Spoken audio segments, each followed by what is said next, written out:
మన రాజకీయాలకు చంద్రబాబు రాజకీయాలకు మధ్య తేడా ఈ 12 నెలలు ఆయన పాలన చూస్తే చాలా తేడా కనిపిస్తుంది. అసలు రాజకీయాలు అన్నది ఒకవైపున మనల్ని చూసినప్పుడు రాజకీయాలు అటువైపున కనిపిస్తాయి.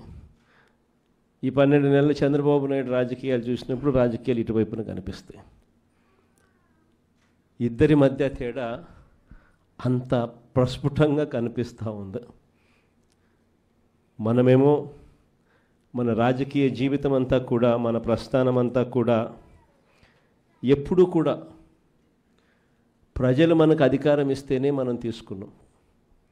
దొడ్డిదారిన వెన్నుపోట్లతోనూ మోసాలు చేసి ఏ రోజు కూడా మనం రాజకీయాలు చేయలేదు. మరోవైపున చంద్రబాబు నాయుడు చూస్తే ఆయన ప్రస్థానం అంతా కూడా స్టార్టింగే వెన్నుపోట్లతోనే స్టార్టింగ్.